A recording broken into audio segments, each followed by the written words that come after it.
Hello, this is a game between 1Q players on WBaduk, the former Cyber Oro Go server. White was off to a pretty good start, capturing a bunch of stones on the right side, as we can see in the final position. But later in the game, there was a big co-fight in the top left corner where White lost plenty of stones, and the game got pretty close. But in the end, White still managed to win by 2.5. A very small margin, but a win is a win. So let's have a look.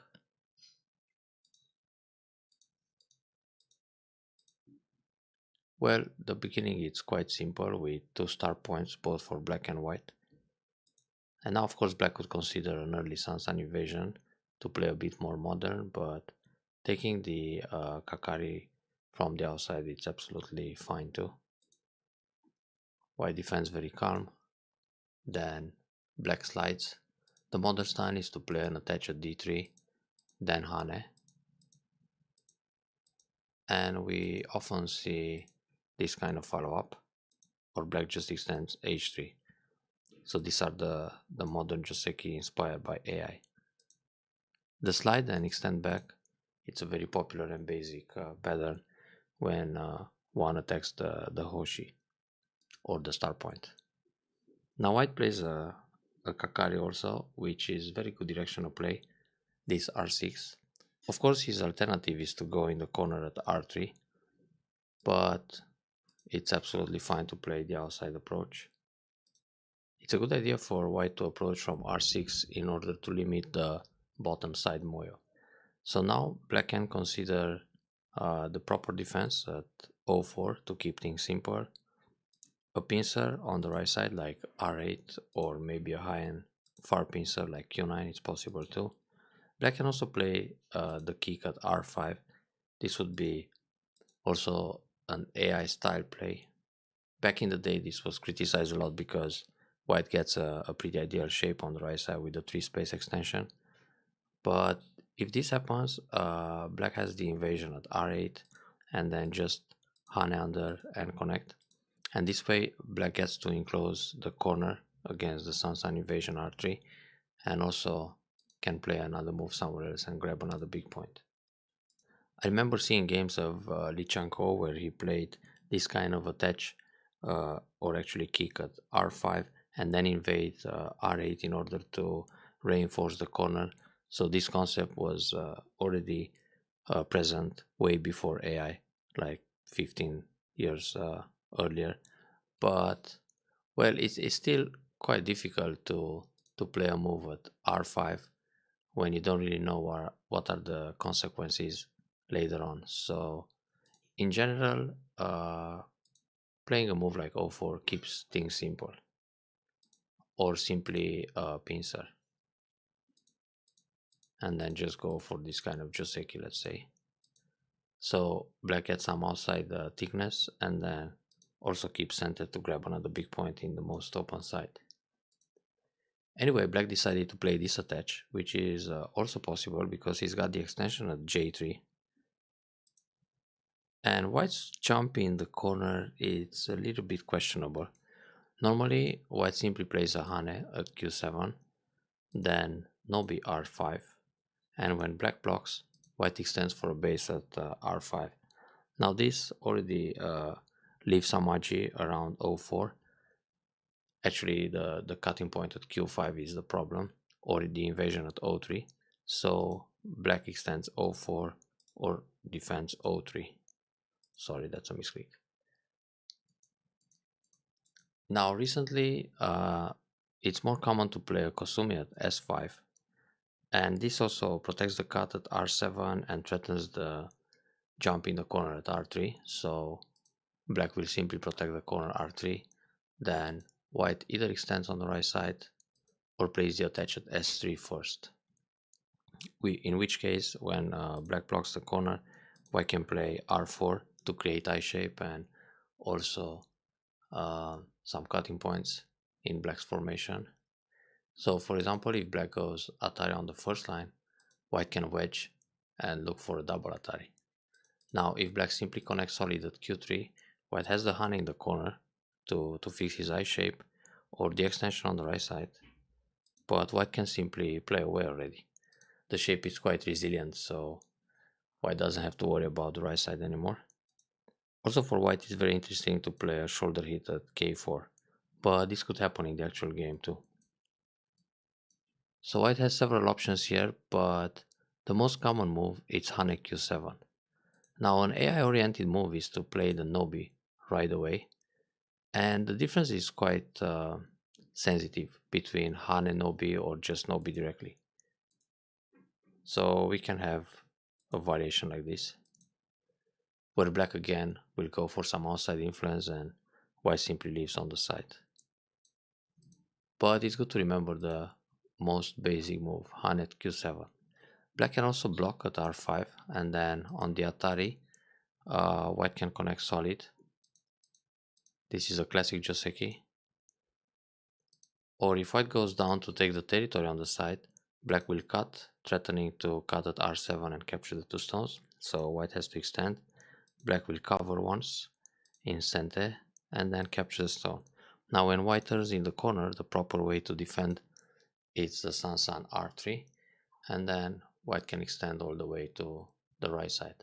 So in this case, we have a situation where black goes for Moe on the bottom and white takes the territory on the side. So back to the original game, white invades the corner at r3, and black is interested in the bottom Moe, so black will just block q3. Now white comes back and connects, black wedges, that's fine, creates cutting points, and now white extends, that's fine. White can also play s7 here, then Atari, extend, and leave the position like this, and go for some big points. Either approach the top side or shoulder hit to keep the bottom Moyo as small as possible.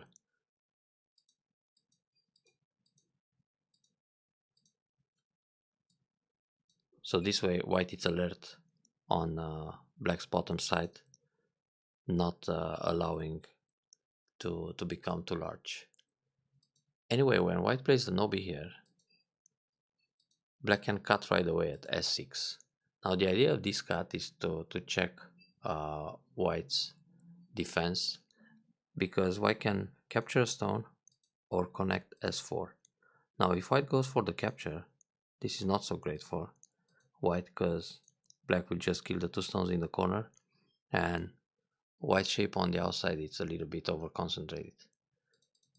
So with this cut, white is pretty much forced to protect at s4.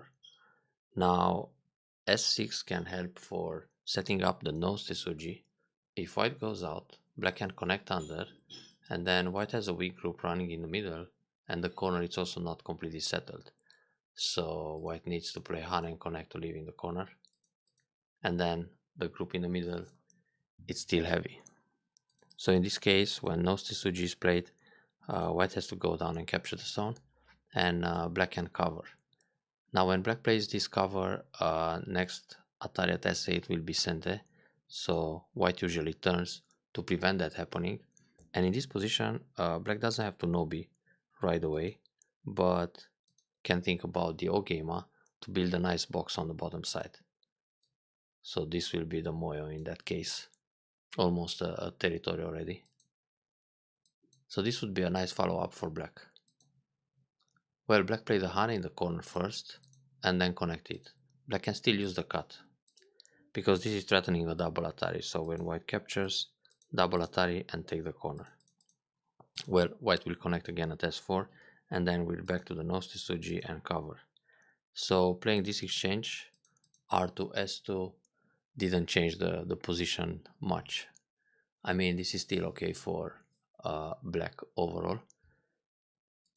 So when white turns, black will jump like this, or at least L4. This is the kind of move to prevent the shoulder hit at K4. Keima or Keima to the center, or Ogema. So in the actual game, black protected, and this gives white momentum to protect too. This turn is pretty good to get rid of the Aji on the right side and increase it. Atari is well timed here, and then extend. That's a good tactic for white to force black into a heavy shape. Actually, this creates an empty triangle here after the Atari, and then 07 becomes Aji inside black's Moyo. So black has to come back and protect against keep the Aji good, which he does. So he comes back and captures the stone to reinforce the bottom area. But white already got the territory on the 5th line on the right side, and now white is also center. Well, R14 is pretty big on the right side, but that's not the most important area to focus right now. White should think about a combination of forcing moves on the bottom to keep the Moyo lower. So if black wedges to create cutting points, white can connect, for example, like this, but it's also possible to play away, because already with those forcing moves, black's Moyo is limited. Now if black plays the Nobi to e3, white can connect g4, and later on white can push, play f2 cut, for example, to see how black reacts. It's a similar kind of forcing move or probe like I showed earlier on the right side. So when white plays the block here, this creates a shortage of liberties, so black has to pay attention because white can capture next with leather. And if black captures the stone at f1, then white can just push, because there's the Atari at h2 that can be quite annoying, and then push along. So like this, black's Moyo becomes really small. Another way for white to reduce the bottom side is to play an approach move at k6, and from k6 next step is to go down to k4 in order to reduce with the shoulder hit. Maybe it's a bit dangerous here to go shoulder hit all the way, because in this case black being so strong on the right side can think about a way to resist with a cap or push and then keima.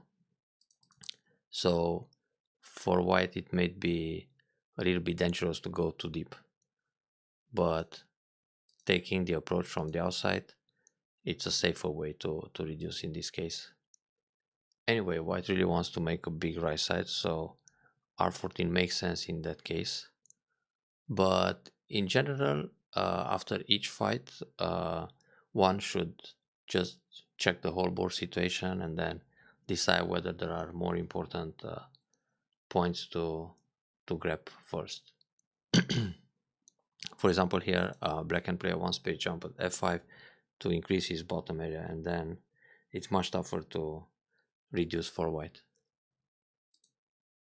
Black decided to pincer here, but that's super risky. White can simply Kosumi and kill that stone. In the actual game, white played a Keima, but playing the Kosumi tighter shows, it kills right away. If black goes down to s16, white will just play another Kosumi to prevent the connection under, and black still needs a move to protect his corner. So this r12 is just a minus. If black wants to defend the top right corner, he should play o17 right away. If white jumps out, black can play an attach or kick in this case, and then extend again towards the top. Or maybe enclose the box in the center. This time with this powerful wall on the right side, it's a good move to jump j6 instead of k6, because k6 will enclose a smaller territory. So white surrounds r12. Black still tries to use it somehow. And this sequence looks pretty straightforward. White has to Atari under. Playing Atari from the outside doesn't work. Black will capture the two stones. And with all that thickness on the right side, white can Atari under and crawl to capture the two. Now here, black can descend in center and then play another move to expand his top right corner. But the corner is already alive and safe, so black can also play tenuki. Now with this jump, black is actually looking for a way to use the edge at s6, but it's already a bit too late. So white simply captured everything. If white plays t3, it can become a little dangerous because black can expand the liberties with the nobi, and now when white is going for life on the right side, black can set up a call. And this can be a little greedy for white and risky. So white doesn't want to take any chance and just takes away the liberties to keep his stones connected. That's a pretty good decision. So black defends the top, but in the top, black can consider n17.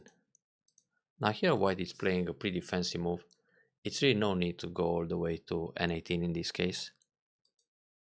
I know there are spectacular submarine approach like p18 that white can think about. So when black protects the corner, white goes out and then extends. So this way white reduces more in the corner. Or if black plays a move like n17, white can go r17 and again leaving the corner. But this can be a little bit dangerous. Well, it might work in this case, but it's really no need, because there is more potential for white in the top than to grab the corner. For example, if white approaches all the way to m17 and black secures the corner, then white extends back to g17. It's more interesting to build this area than to damage a few points in the top right corner. So many times the way of thinking, especially in cube player games, is to destroy what his opponent is trying to make instead of trying to build your own thing. And that's why we see decisions like this kind of move, trying hard to reduce more than it should. For example, if m17 and black plays a pincer, white can jump out. If black extends for a base, white can slide, and the top right corner it's reduced enough. Then block this way. So this move may look fancy, but it's an overplay actually. Now black simply blocked. Black can cover m17. Now if white jumps in the corner, black will block, and then if white decides to crawl in order to leave, it's very painful. So even if white will leave in the top, but it's complicated.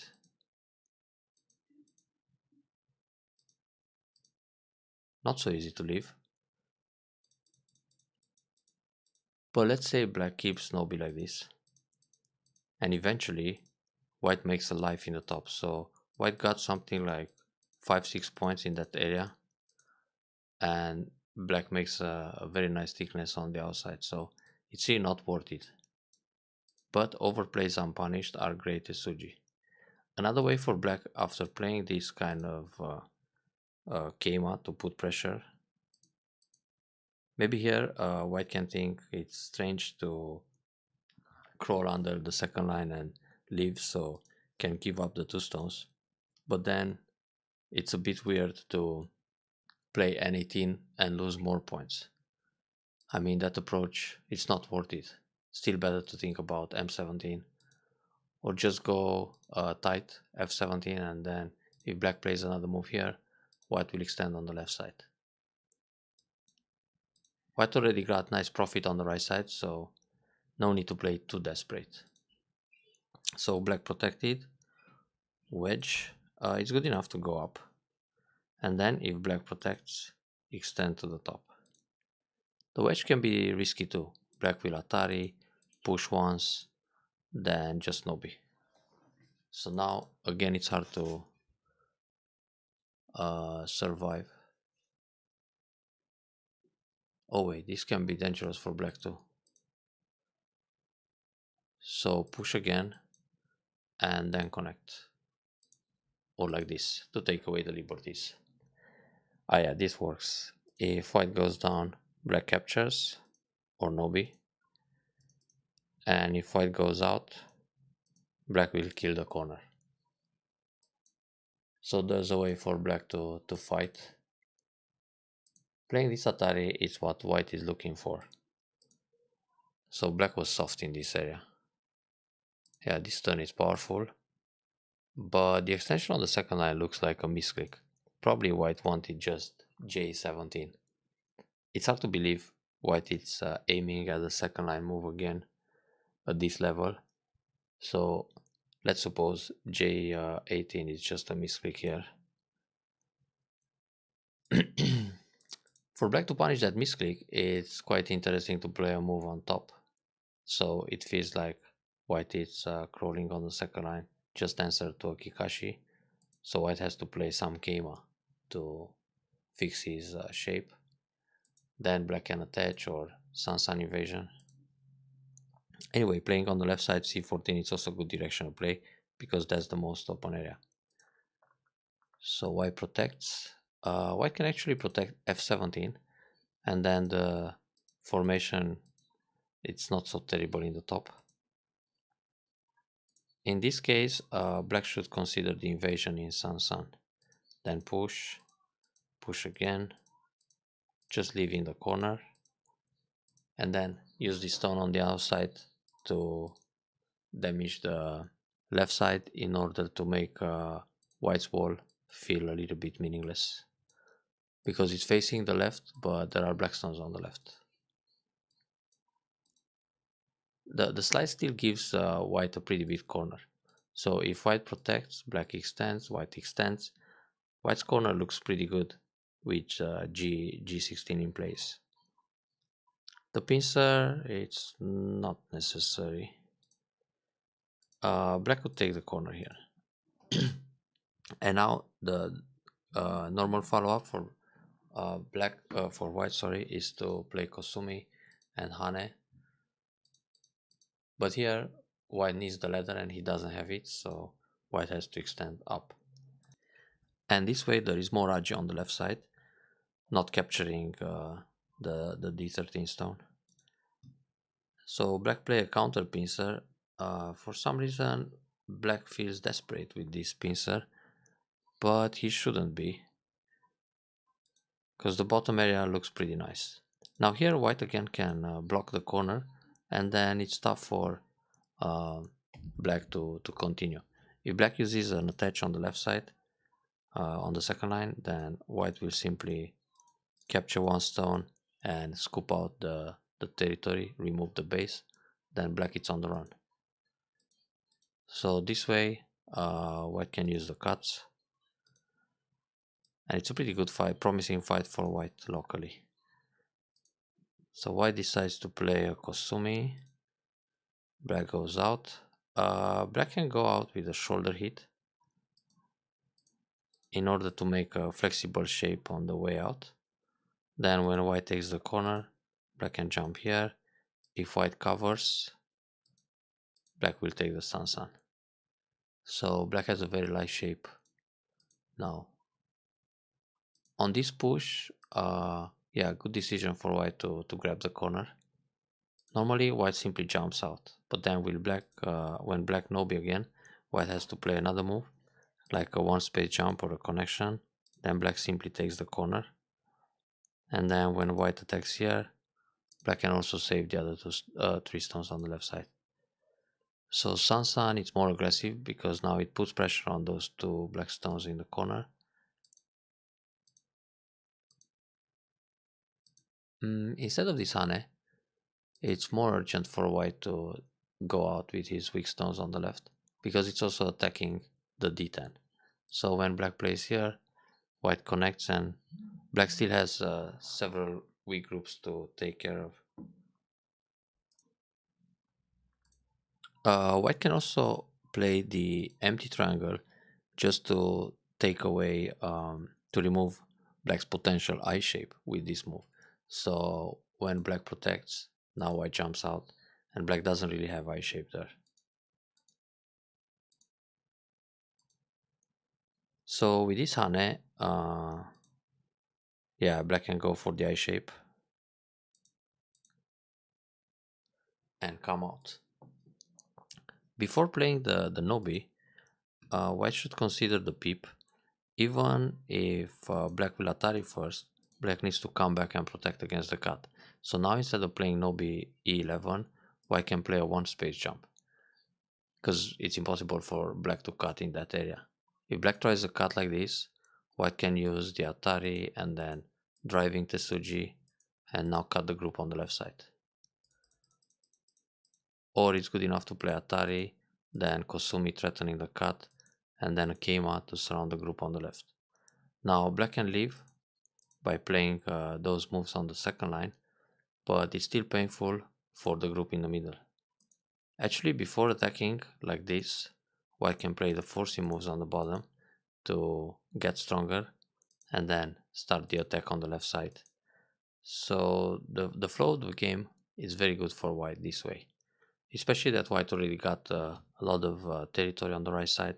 So all he needs to do is to keep safe, build the top side, and then while attacking, white can get into the right side to reduce. So let's say black managed to survive on the left side too, and then white will just play some kind of jump here to reduce the right, or again back to the shoulder hit and go out.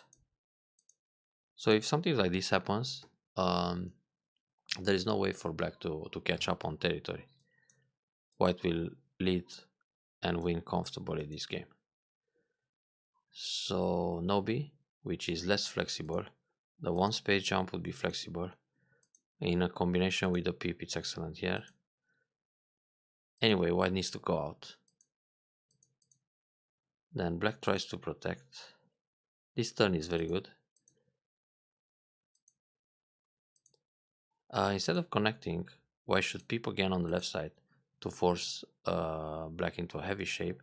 Then Hane once, push again, also attach, take away the eye shape with the eye stealing Tesuji.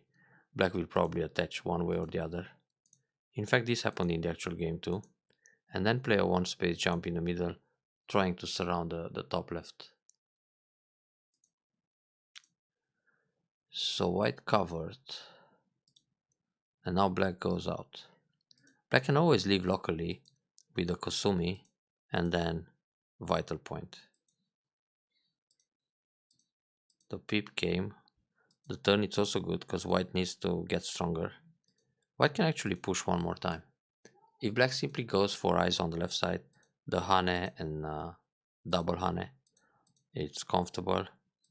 Then white can go for the shoulder hit to reduce the moyo, and it's an easy game.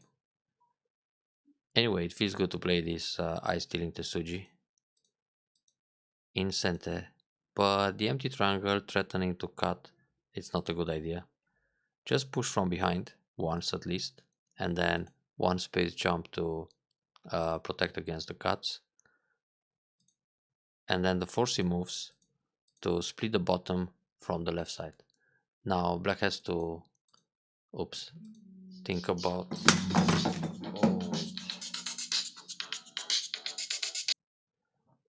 So back to the original game. It's not necessary to play these kind of moves like e8 because there is no game for white here.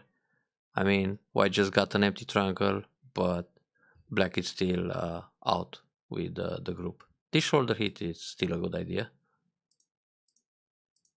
So white is reducing the bottom area. Actually, it's better to play Kosumi in the other direction. So when black push and captures one stone, white will connect and now threatens to go out from 07. So black will probably capture the stone, then white goes down to damage the moyo even more. Like this, black can push and get a pretty big bottom side, but it's still risky because the left side is under pressure. Black can play a one space jump here. This is really dangerous. So black should just Nobi. Then if white cuts, black can fight back. Push once, then cut in the center and cover. Now there's going to be a big semi on the left side. So this was a little bit tricky. Oh, but actually it works for black. So black is now all connected, and white also defends his center against the cut at G10. So it's all fine. Now black has to take care of the group in the top left. And at this stage it still feels pretty simple for white to win this game. But it got complicated shortly. White didn't have to play Atari here. This is removing your own liberties. It's better to play the peep from the outside and then Kosumi to remove the eyes and another jump in the middle, threatening to false the eye. At least if black escapes, white can take profit on the outside chasing the group. So push, cut, capture. This is all forced. Black took back the ko, but actually black can already connect or push again. Push again is even better, because if white plays Atari and blocks, white will lose the liberty very fast. So white needs to connect, but in this case black can Nobi or connect solid. And now black has more liberties. Now it's time for black to capture the ko and then Hane in the corner. So black will just capture all those stones unconditionally. So black took the ko, then tries to make more liberties. But in this case, black can lose the race. Atari block, clamp. That's an interesting option to continue the ko fight. So, tuck. If white just connects, black plays under, white jumps, black can cut, but white will make an eye, and black still loses the semi. Because black it's cannot approach to play Atari at D19. This is very risky for white. Now it's a all or nothing. But black's ko threat is not so great, in fact. Because now white can just capture the 4 stones and then the ko disappears. So all black can compensate in the top left is capture of a 1 stone. So here, instead of taking another stone in the middle, which is kind of greedy, white should take the top. So black should find a better threat. In this case, black can push in the lower left corner and go for the kill, or let's say Hane here to capture this corner. But playing c18 to go for a couple of extra points in the corner, it's not so big. But somehow, luckily, black got to capture all those stones. Now it's very big for white to protect at c2. We will see what happened later in that corner. So black protected here. Black can actually just Keima or even jump to build more points on the bottom side, because this way white can go down and damage all the or most of the bottom area. This Hane looks like a wasted ko threat.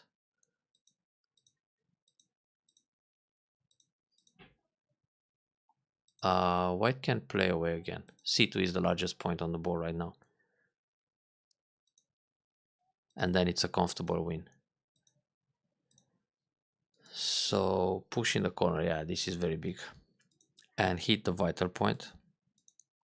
And instead of playing Kosumi, black can go b6 first. Now when white simply Nobi, black will connect and the group will die. And if white plays the Hane at b7 to capture the stones, white can go up at c5. Now if white blocks Atari and just capture the stone on the left side, and white has no eyes. And if white resists, connect or push, then black simply goes out and splits the two white groups. So again, white is going to collapse. But in the actual game, white managed to find a way to leave, and that's because of the shortage of liberties here. If black turns and push, Atari connect and then capture the two stones. Now again, white is in trouble. But if white plays Atari from the outside, then Atari again. So white is not going to lose all those points, just most of them. But now white is alive. So white managed to escape here, and in the end, it was not very expensive. So black's attack with b4 failed. That was supposed to be a great SOG to take away the ice. And this connection to secure save two stones, it's actually small. It's just worth a couple of points.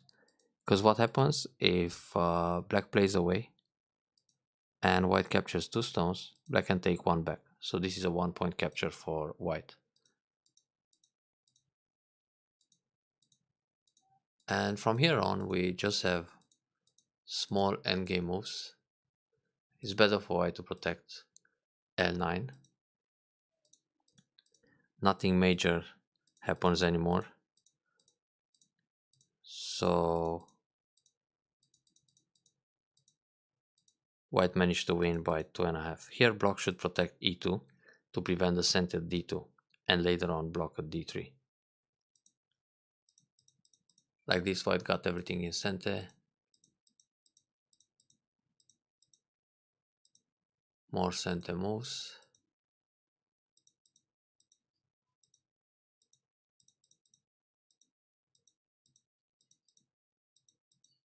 And that was pretty much it.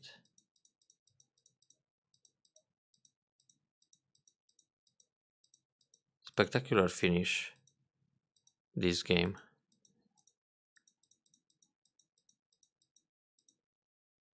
Well, at first, white had a very good start. Then he could just seal the game in his favor by reducing calm the bottom moyo and keep all the groups safe. Then somehow, due to a tactical error in the top, black came back quite a lot. But eventually, black lost the opportunity to kill the lower left corner and turn around the game. I hope you enjoyed this review.